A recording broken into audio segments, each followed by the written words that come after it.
Acende a luta! Acende a luta! Acende a luta! Acende a luta! Olá! Esse podcast faz parte do Eixo da Cidade, do projeto Acende a Luta, iniciado no segundo semestre de 2023, sob a coordenação da professora Ana N., como um projeto de extensão com o objetivo de criar memória sobre as lutas sociais da cidade de Niterói. Uma das questões bastante sensíveis na cidade é a pauta da moradia, e para tratar dela, começamos pela Lei de Ordenação e Ocupação do Espaço Urbano, o Plano Diretor. Plano Diretor, de acordo com o Estatuto da Cidade, que é uma lei federal aprovada em 2001, é o principal instrumento de planejamento urbano. Essa é a Regina Bienenstein. Deixa ela concluir o raciocínio que eu já te conto quem ela é.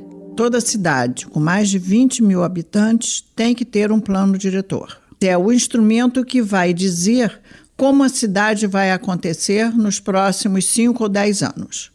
Ele deve ser revisto no máximo de 10 em 10 anos. Essa é a arquiteta e urbanista Regina Bienenstein, mestre pela Universidade de Syracuse e doutora pela USP, sempre em arquitetura e urbanismo.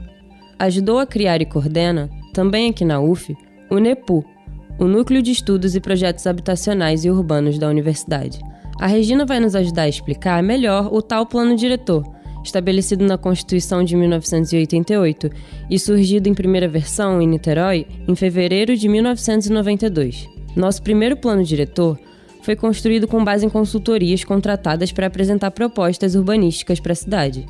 A versão mais recente foi sancionada em 2017 e elaborada a partir da realização de 16 audiências públicas, além da Conferência das Cidades, reuniões do Conselho Municipal de Políticas Urbanas, o CONPUR, e um diagnóstico da Fundação Getúlio Vargas.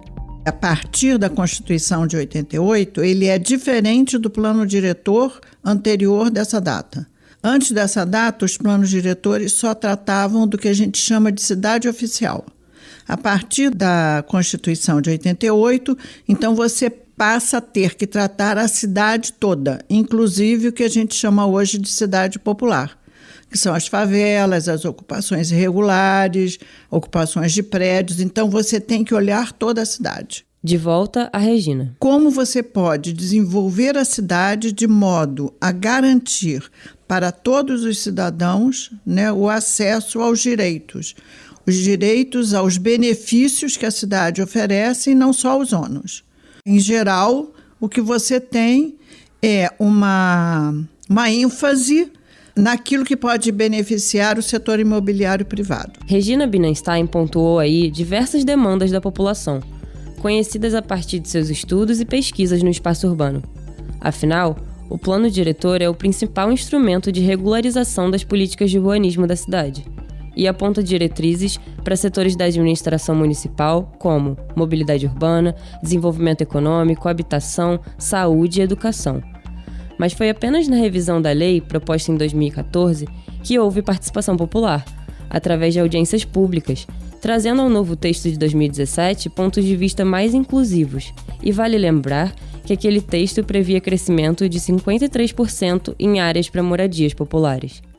A Regina fala agora da importância da participação popular no processo de construção do plano diretor. O Estatuto da Cidade, ele coloca que a gestão urbana ela tem que ser democrática e participativa. E ela dá instrumentos e rotinas para que essa participação possa acontecer.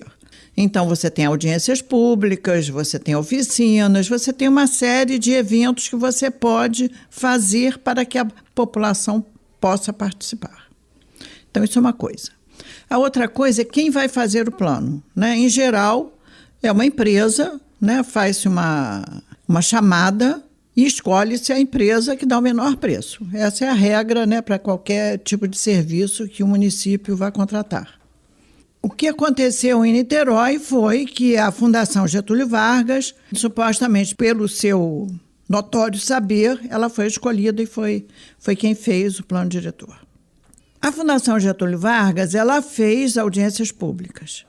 Aí você tem que começar a pensar como são feitas essas audiências públicas. Então, em geral, isso é uma regra. Assim. Qualquer audiência pública que você vá, chamada especialmente pela Secretaria de Urbanismo e Mobilidade de Niterói, ela tem o mesmo formato. Então, um tempo longo de apresentação do que vai ser discutido, nem sempre numa linguagem que a população entende, e depois a população que está assistindo aquela apresentação, ela tem que fazer o exercício de síntese em 3 minutos, colocar as suas propostas. Fazem apresentações com uma linguagem tanto gráfica quanto falada, uma linguagem técnica, que o morador, não importa a classe social, vai entender um pouco ou nada, né? Porque arquitetos e urbanistas com certeza vão entender, mas quem é de outras profissões poderá não entender. E foi assim que o plano diretor foi discutido. Em geral, eles primeiro expõem para o Conselho de Política Urbana. O Conselho de Política Urbana ele não tem poder de veto, ele dá contribuições. São discussões que pegam apenas, nem nesses outdoor que eles têm, grandes, que eles colocam os eventos, nem ali aparece. Então, as chamadas são no jornal, num pequeno trecho do jornal, que ninguém quase mais lê, jornal impresso, está no site da prefeitura, que quase ninguém entra. Então, é assim que é feito.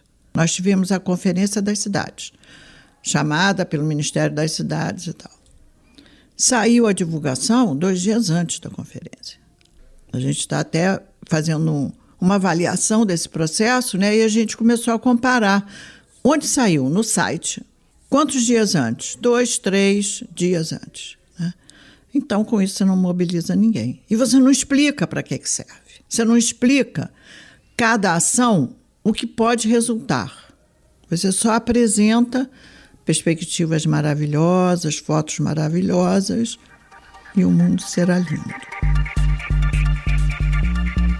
Um dos dispositivos mais importantes dessa participação popular regular aconteceu no mês de junho de 2024, na 8ª Conferência da Cidade, com 4 encontros temáticos: mobilidade, habitação, uso do solo e saneamento e meio ambiente e clima. Dessas reuniões, saem as diretrizes da política urbana municipal, o que embasa a futura revisão do plano diretor e regulamento de 2019, o mais recente. Olá, sou Flávio Bento, sou estudante de Geografia da Universidade Federal Fluminense, sou suplente do Conselho Municipal de Políticas Urbanas da cidade de Niterói e também eleito para ser delegado da Conferência Estadual de Cidades. Flávio Bento é estudante de Geografia na UF e PCD. Ele nos conta agora como foi sua participação nessa conferência, a começar pela acessibilidade. O meu intuito de participar na conferência foi justamente debater a mobilidade para pessoas com deficiência. Então, assim, foi um pouco incoerente também, né? A gente debater uma conferência de cidade num local que receba pessoas inúmeras da cidade, né? Com deficiência, sem deficiência, com pessoas com mobilidade reduzida, né?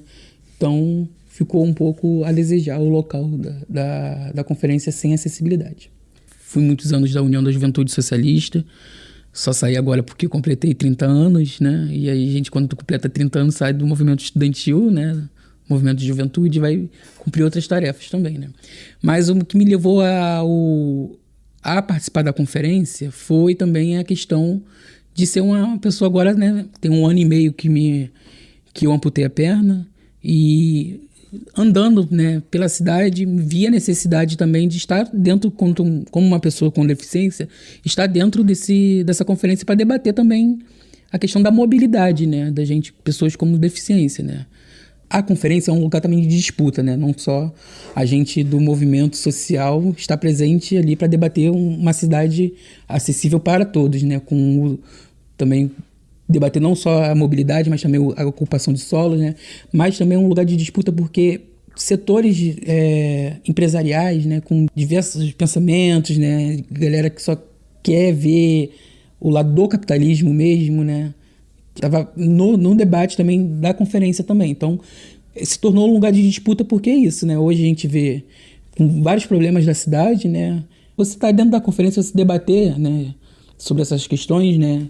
Tornar um plano diretor com mais participação popular, que olhe não só para a questão empresarial, mas também para a população, né? É muito importante, porque é ali que você decide, né? O que você vai querer para a cidade pelos próximos anos, qual é o modelo de uma cidade participativa, que olhe para a população, né?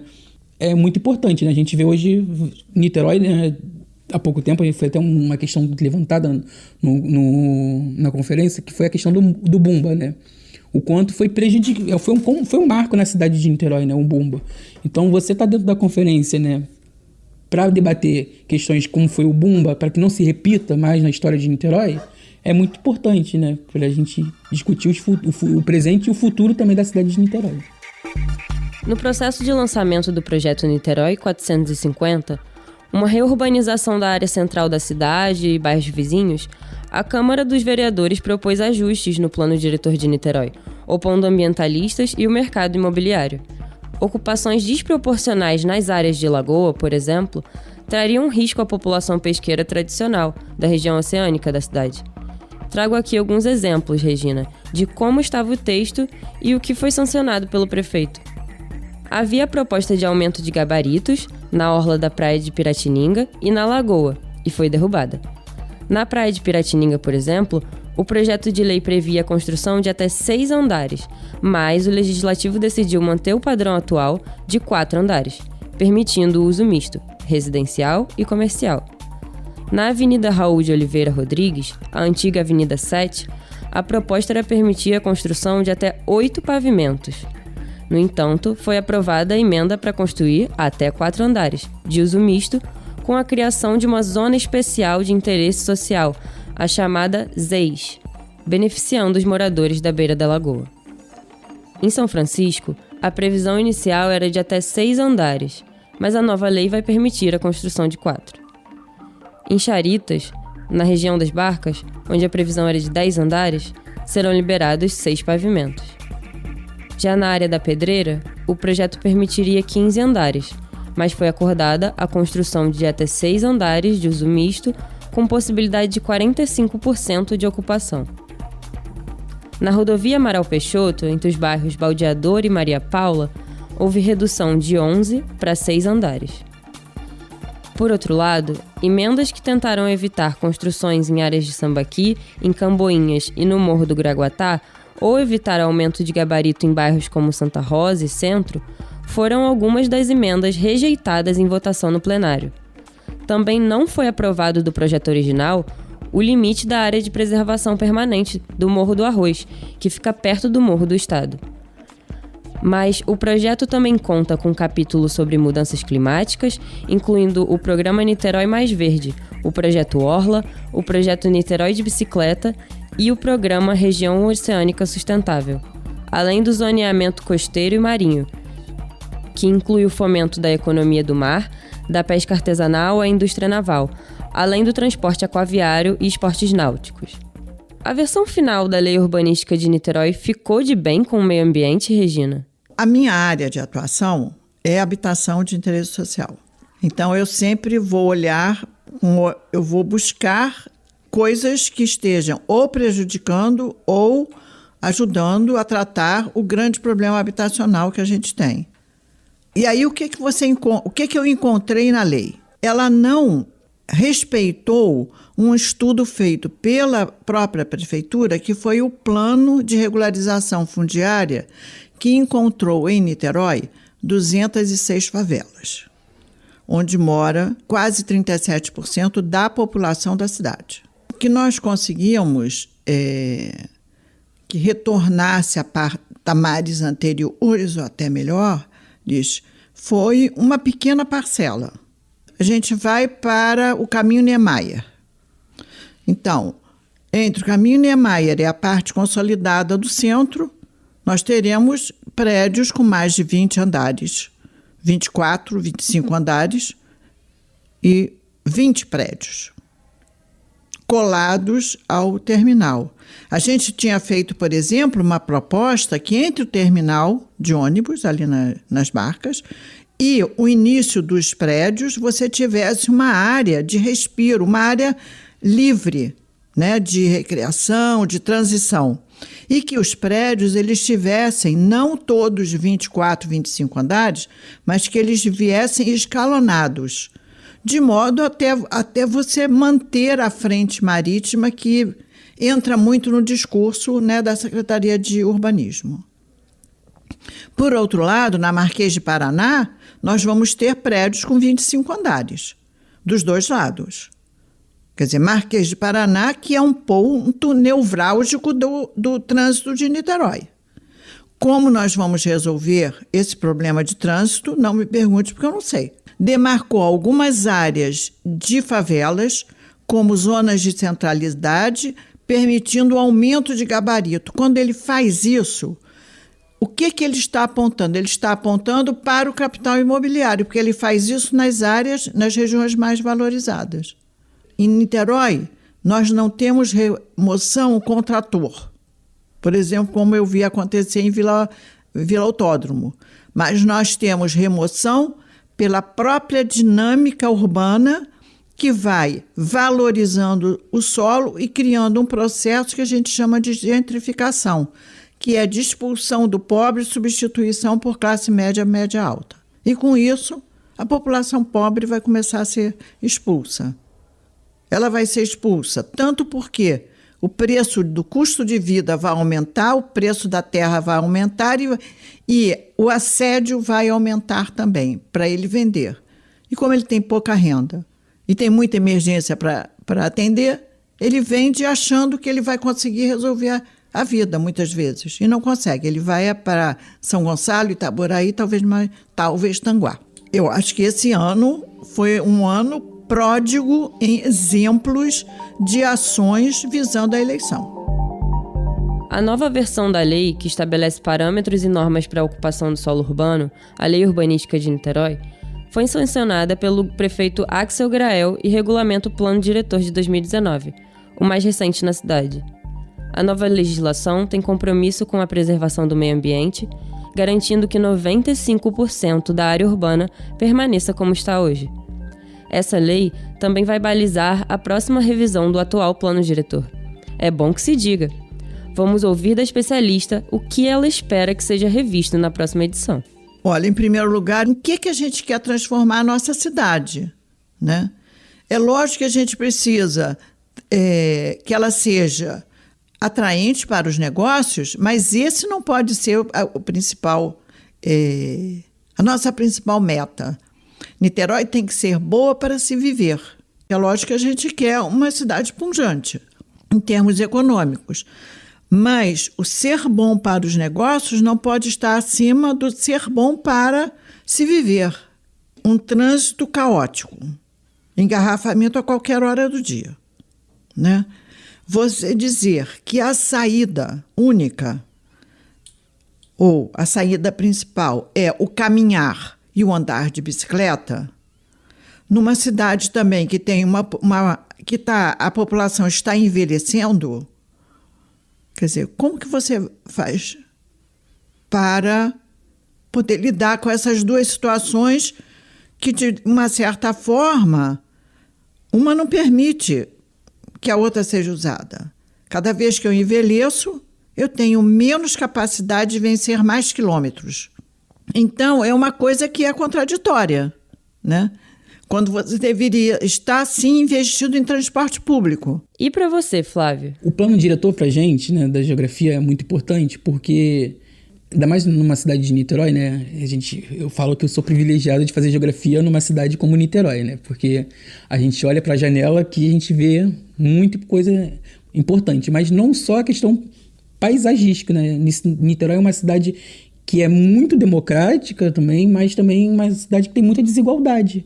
Então, você estar na conferência para debater o plano diretor não só para a galera do asfalto, é muito importante também, porque você debate também qual vai ser a política de Niterói pelos próximos anos para a galera também que mora na favela, entendeu? Então, que muitas das vezes que são, às vezes, esquecido também pelas políticas públicas também que a gente tem hoje na cidade, né? Niterói, né, é uma cidade muito progressista, muito democrática, mas às vezes também se perde também nas suas políticas, né, que a gente pode garantir o acesso também de todos, né, que possa ser uma cidade que seja para todos, né, não só para a galera que mora no asfalto também. Então, hoje, está dentro de ser uma pessoa da geografia, né? Também faço parte da Confederação Nacional de Associações de Moradores, né?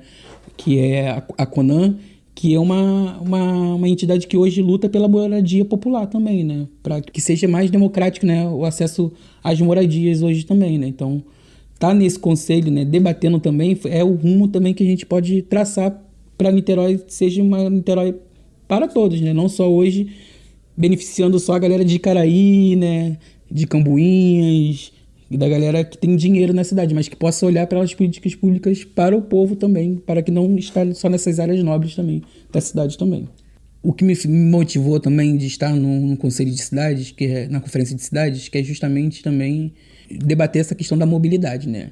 Hoje, em Niterói, eu falo assim, tem 1 ano e meio também que amputei a perna, então, de fato, antes não tinha muito essa visão do que é uma pessoa com deficiência se locomovendo pela cidade, né?